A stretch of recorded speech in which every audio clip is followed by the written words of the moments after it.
Every October, thousands of people flock to haunted house attractions in an attempt to get into the spooky spirit. The intensity of these attractions vary dramatically, ranging from unsettling to panic attack inducing. And at the heart of these haunts are the scare actors.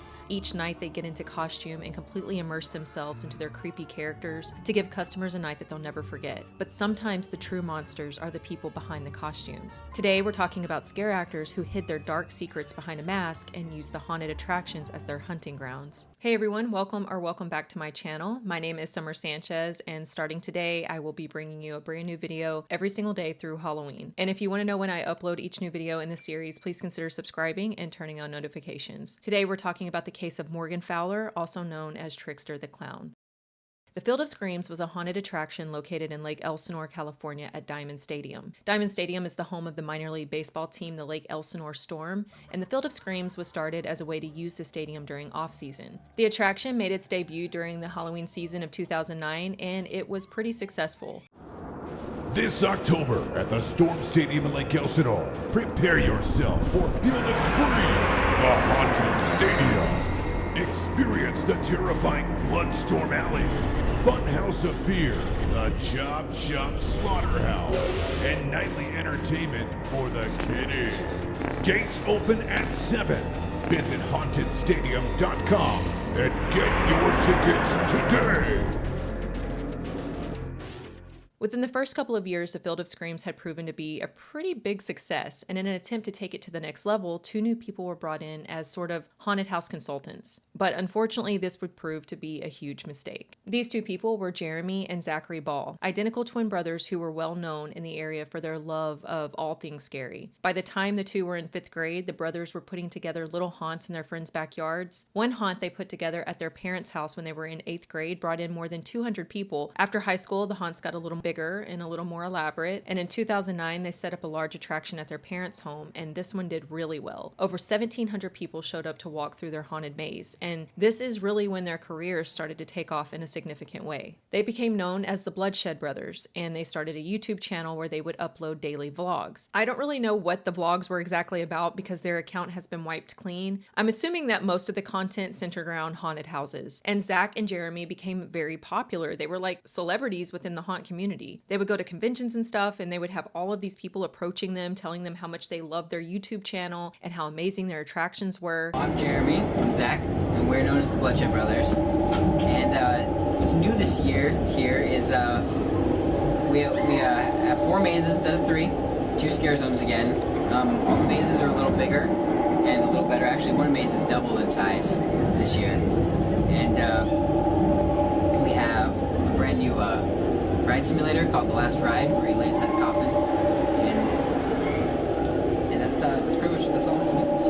Word had spread about the Bloodshed Brothers, and in 2011, the management team at the Field of Screams offered them a position sort of as like creative directors over the haunt. With the Bloodshed Brothers' attention to detail and their reputation in the haunt community, it seemed like the perfect fit. So this was a pretty big event. This was taking place in a baseball stadium, so there was a lot of space. This was probably the biggest event that they had ever done. And the prep work for such a large-scale event has to start in the summer before Halloween season. There's a lot of work that goes into the prep for these haunted attractions. There are teams of people building props, painting, organizing, brainstorming. It's a lot of work, and a big bulk of the labor was done by the local high schoolers. Every year, Storm Stadium would put the word out on social media that they were looking for volunteers to help out with the haunt. Now, apparently, California requires their students to earn community service credit in order to graduate. I had never heard of this. This was not something that was a thing where I grew up. Because of this, there would be a lot of teenagers volunteering at the Field of Screams because this would count towards their community service credit. And honestly, it sounds like a really fun way to earn credit, so I can see why a lot of kids would have been drawn to this. This was something exciting and different, and the teens were very energetic, so this would make them really good scare actors, and many of them would return the next year because they just loved it so much. The local high school students really became the backbone of this entire operation. So in the summer, a bunch of local teens would show up to the stadium and they would volunteer to help with whatever management needed help with. Jeremy and Zachary came up with all these new themes and ideas for the haunt, and they would hire scare actors to fill the roles of all these creepy characters,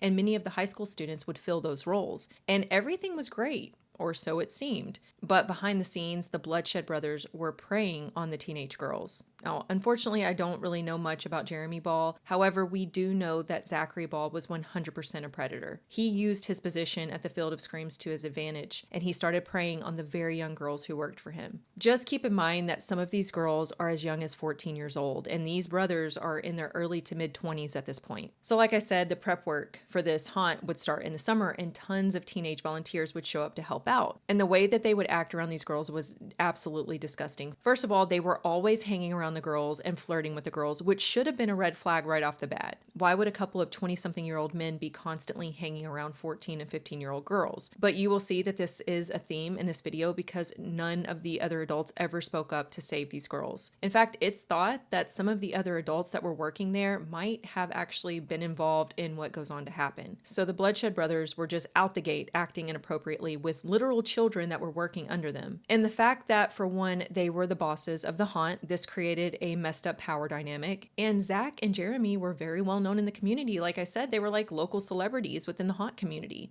They're pretty instrumental, definitely one of the reasons that I imagine several of us vloggers do what we do. Inspirational. We'll have people come, like we'll be like out getting dinner or something, and we'll have like high school friends, like people we haven't seen since high school, like bump into us, and they're like, oh, we watch your vlog, and we're like really? Like, you wouldn't, I'm specifically talking about like an attractive blonde girl who would never talk to Jeremy and I in high school, who somehow watches the vlogs and think we're hilarious now, and so we'll get weird stuff like that all the time. Well, I know when I was at saw you guys at Trans World, you had guys coming up to you all the time. Hey, I seen you guys on YouTube. Nice show. Yeah, and that's something that we've never gotten used to it. So again, this puts them in a position of power, and it put them on a pedestal for the impressionable, vulnerable, starstruck young girls who were working under them. So the girls would actually feel flattered that these guys were paying attention to them. And in their teenage minds, they thought that it was great. Their bosses seemed really cool. They were easy to talk to. They were being really nice. And the brothers even started bringing alcohol to the stadium for the teenagers to drink. They would be sure to buy things that were sweet, like wine coolers and stuff like that. They would bring coolers of alcohol, and they would make sure it was like sweet stuff, like Mike's Hard Lemonade, or, like fruity things that would be, yummy for kids. And they were not trying to hide any of this either. This was all out in the open. And again, none of the other adults said a word. Zach and Jeremy were creating this very unsafe, predatory environment. And sadly, this story just gets so much worse. It's unknown how many girls were abused by Zachary Ball, but there are at least 2 that initially came forward when this case broke. In the fall of 2010, 1 year before the Bloodshed Brothers arrived at the Field of Screams, a 14-year-old freshman named Madison Estrada joined the team as a volunteer. And she loved it so much that she went back the following year in 2011, which is the year that the Bloodshed Brothers joined the team. The inappropriate behavior and grooming began almost instantly. That summer, Maddie and a friend volunteered at the stadium. They were helping to set up, and this is when she meets the 2 new guys, Zach and Jeremy Ball. And the inappropriate comments started. Comments about Maddie's physical appearance. They were telling Maddie that she was such a catch. It was actually Jeremy Ball, the one that we don't know much about, who said something very disgusting to Maddie that first day. Basically, he told Maddie what he wanted to do to her if she was of age. He was saying this to a 15-year-old girl, so that really sets the tone for that season at Field of Screams. Then later, when the brothers found out that Maddie's boyfriend had broken up with her, they both started bombarding her with text messages and telling her how great she was, and she's such a catch, and she can do so much better. Things that grown adult men have no business texting to a 15-year-old employee. But it was Zachary Ball who took the situation to a whole new level. The next summer, when Maddie returned to volunteer,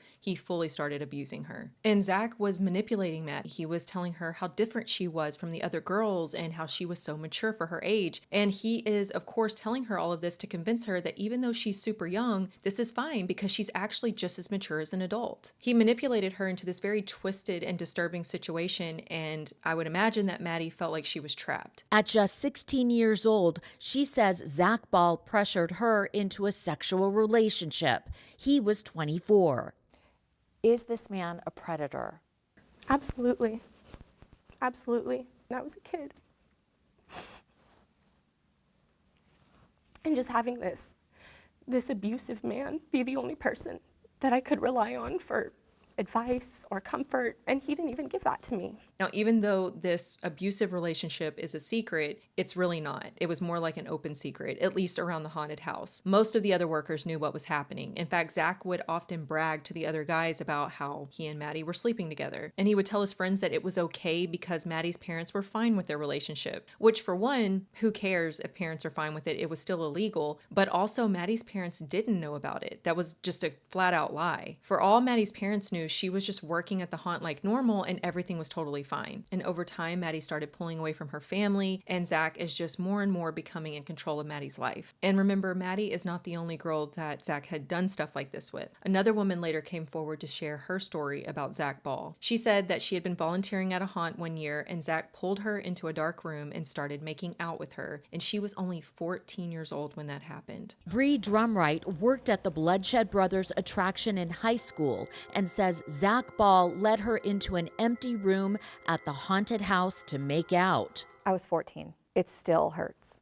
I wish I could get the closure, but it still hurts. But it just gets worse because now we introduce another depraved character into the story. Morgan Fowler, also known as his scare actor name Trickster the Clown. Morgan Fowler joins the team, and the Field of Screams secretly becomes a sex ring involving multiple victims. The Halloween season of 2012, the Bloodshed Brothers were putting on another haunt at the Field of Screams. The theme that year was Haunted Orphanage, or at least that was the theme for Maddie's area of the haunt. I think there were several separately themed rooms just based on what I've seen on their promo videos, but Maddie was playing the role of a dead schoolgirl. And one night, 23-year-old Morgan Fowler showed up to have a walk through the attraction as a customer. And when he came to Maddie's part of the attraction, he took one look at her and he immediately started harassing her. He started by saying very inappropriate things to her, making disgusting comments about what she was wearing, but it didn't stop there because then he grabbed Maddie, lifted her up and threw her over his shoulder, and he started literally walking her out of the haunted attraction. And as he was walking with her over his shoulder, he was repeatedly slapping her on the butt. So Madison was just there in the haunted house doing her job like she was supposed to, and this random man just walks up and carries her out of the haunted house, and he is violating her along the way. Once Madison was finally free, she immediately went and told management what had happened, and she pointed Morgan out to them, and they told her that they would handle it, and she assumed that that was that. But apparently Morgan Fowler and the Bloodshed Brothers really hit it off while they were taking care of the situation, because just a week later, Morgan was working at the Field of Screams,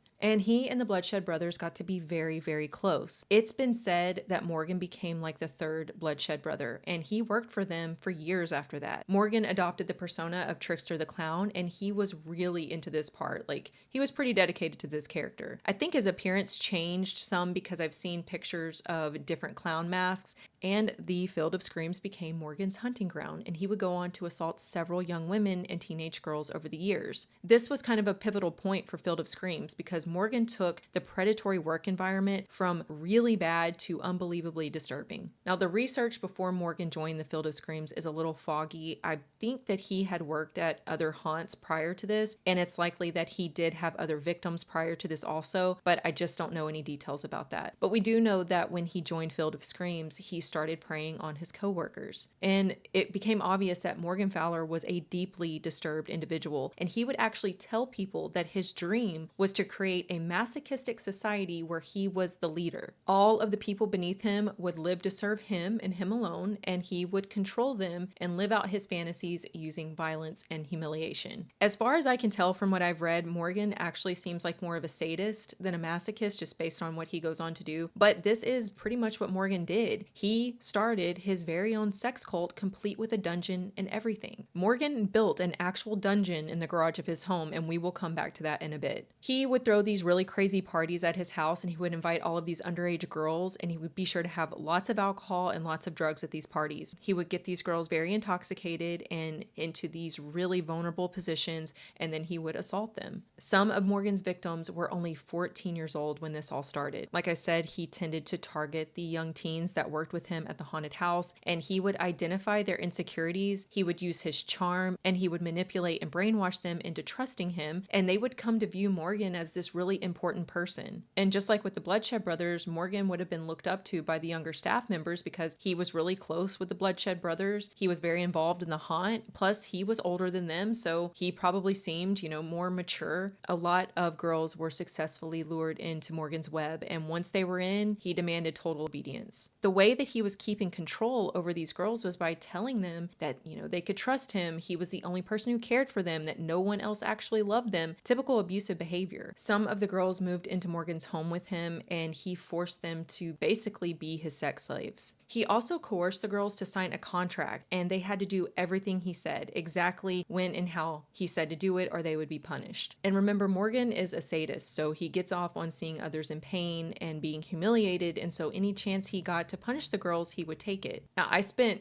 a lot of time going through old walkthrough and promo videos of Field of Screams, and I was just trying to spot Morgan in his Trickster the Clown costume. I think that I spotted him in the official Storm Stadium Field of Screams promo video of 2016. He appears twice in this video, and you only see him for a few seconds, but when you watch the video and you see how he acts, just knowing that he is basically leading a sex cult, it makes this so much creepier. The first shot that you see shows some young girls who are obviously not scare actors. They are there to see the show, and you can see this large man dressed as a creepy ass clown running up behind them, and he gets very, very close. Then in the next shot, Morgan gets right up in the camera and does this. Really makes you feel gross seeing that when you know what he's doing in his spare time. So like I mentioned, Morgan built a dungeon in the garage of his home. He thought that this would add to his version of utopia, where he had sex slaves, around doing whatever he wanted them to do. And to complete this fantasy, he built that dungeon in the garage of his home. The dungeon had a bed in it, and he kept a cage under the bed, and he would physically put the girls inside of the cage. There were also hooks and whips in the dungeon. It sounds like he was torturing these girls. A haunt actor who went by the character name Trickster. She met Fowler because she was interested in doing Halloween-type makeup. Holly was 17 and Fowler was 26. Holly says their work relationship eventually turned into a sexual one. He would take vulnerable young women like myself and others, and he would say, I'm the shoulder to cry on. I'm the person you can talk to. I can understand you better than anyone else could. Holly says Fowler would manipulate his victims, turning them against their families to control them. He made you believe that everyone was out to get you, that he was the only person you could trust. Fowler lived in this Lake Elsinore home, and Holly says inside this garage, he built a sex dungeon. This is a grainy picture of a bed that Holly says had a cage under it. There were also whips and hooks people could be tied to. He raped me in his own home, and I felt ashamed. I felt disgusted with myself, and he made me believe it was my fault. When somebody coerces you, puts his hands on you, or manipulates and rapes you, you feel powerless. AJ was 16 when she met Fowler while volunteering with him at haunted houses. She told us Fowler would have big parties at his home. Alcohol and drugs were always going to be readily available. His main goal was to create an environment where he felt safe to be sexually devious. AJ says both her and Holly were finally able to get away from Fowler after about 2 years. Some of the victims became so beaten down and so exhausted from having to be at Morgan's beck and call that they just dropped out of school. They couldn't keep up with his demands and school. It just became too overwhelming. One of the girls was really involved in her high school theater group, and she had to pull away from that because she would be at rehearsal and Morgan would be texting her demanding nude photos. And if she didn't text him back right away, he would start threatening her. And she would eventually drop out of high school because of what Morgan was doing to her. Another victim met Morgan at the San Diego Comic-Con, and he was dressed in his Trickster the Clown costume. This person was transgender, and they started talking to Morgan, and they both really hit it off. They said that Morgan was the first person who cared about what they were going through in transitioning, and it was really refreshing to them. Again, playing off of someone's insecurities and using it to his advantage. This is a theme with Morgan. The two of them ended up keeping in touch after that Comic-Con, and they actually worked together at another haunted house, and then they eventually started up a relationship and they moved into Morgan's house. And once they moved in together, Morgan started to show who he really was. What followed was several months of both physical and psychological abuse. Morgan's goal with all of this was to use his followers to fulfill his fantasies by causing their pain and humiliation. And he was very violent with these women. He would use weapons and fear to threaten them and to keep them in line. And if anyone got out of line and tried to fight back, Morgan would physically assault them. One woman later said that Morgan branded her, and she's had to go through laser treatments to try to remove the brandings. What these girls went through was torture, and he forced them to do unspeakable things, and this went on for years. And it's just so creepy that Morgan was doing all of this horrific stuff behind the scenes, and then he would get dressed up in his creepy costume and be alone in the dark with customers at the haunted house, and none of them knew that they were in the company of an actual monster. As crazy as this case is, there isn't a whole lot of information about it online. Maybe one day we'll have more answers, like how was this able to escalate to this point, and how was it allowed to continue for so long? How deep did this cult run? It is thought that some of the other adults working at the Field of Screams may have been involved, so were the girls being passed around to the other men in the haunt? That would explain why none of the vile things that were happening were ever reported. Maybe the other adults were involved in the abuse. What we do know about this case, though, is that Morgan was extremely dangerous, and every year he would put on his costume and he would become Trickster the Clown, and he would go and hunt for more girls to lure into his sex cult. And this continued for 7 years,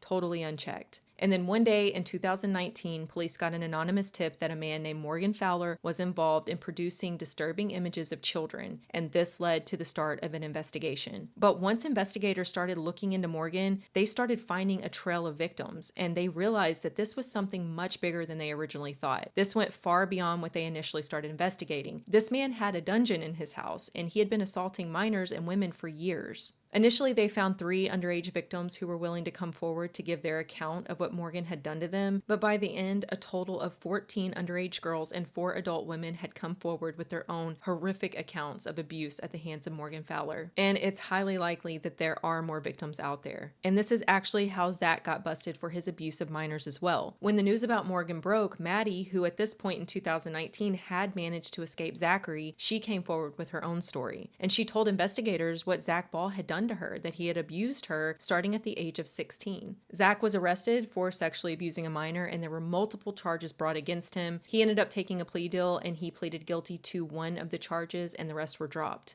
Maddie was able to give a victim impact statement at the sentencing hearing, and I'm not going to read the whole thing, but there was one part that really stood out to me. She said, "Little girls don't stay little forever. They return as grown women to hold you to account for the damage you've done. I hope that strikes fear into the hearts of you and any other man in our beloved haunted house community that is guilty of the same predatory behavior. You did not win." Zach was initially sentenced to 180 days in prison, which is already way too low. It's a slap in the face, but he actually only ended up serving 1 single day of that sentence. So how does that even happen? Jeremy Ball was never charged, but Zach Ball pled guilty to sexually abusing a minor and now has to register as a sex offender. He was released after just 1 day in jail. It's such a slap in the face to me and all of the other victims. We caught up with him. Hi, Zach. I'm Lisa Guerrero with Inside Edition. Did you coerce a 16-year-old girl that was working for you into a sexual relationship? She says that you're a predator and a monster and you belong behind bars. What's your comment, sir?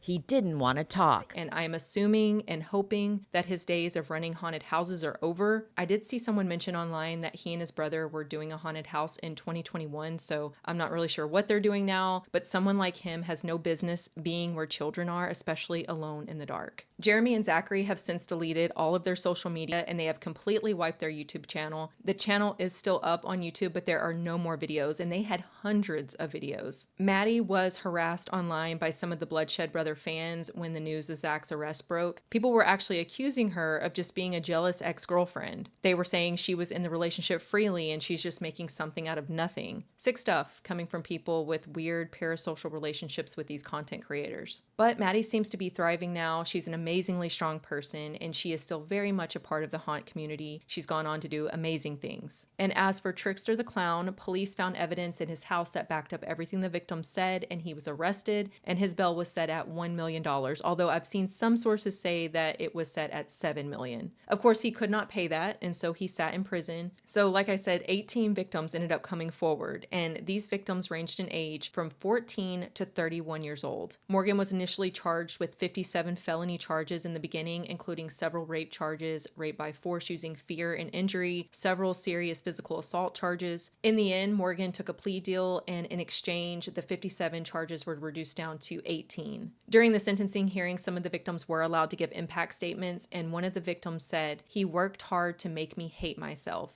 He took control of a teenager's body and mind and tried to make her a slave. I refused to eat. He left me with physical scars and brandings that I have to have lasered off. He would beat me and tell me I deserved it, that I did this to myself. Now it is him who deserves this." The extent of Morgan's depravity coupled with the impact statements must have made a big impact on the judge, because he came back with a sentence of 215 years in prison. And I think that should really put into perspective just how horrific the details of this case must be. I really hope that the women who were hurt by Morgan and the Ball brothers are okay. It's just such a horrific thing for anyone to go through, but especially children. And I'm very relieved that Morgan was caught before things escalated even more. The next stop would have been murder. I truly believe that he would have went on to kill someone. He was a sadist. He had no remorse. He sees others as beneath him. He has this extremely twisted view of the world, and he 100% deserves to never see the light of day again. And that is all I have for today. Join me for tomorrow for day 2. Please consider subscribing and turning on notifications so you'll know when the next video goes live. And as always, I appreciate each and every one of you for watching, and I will see you all tomorrow.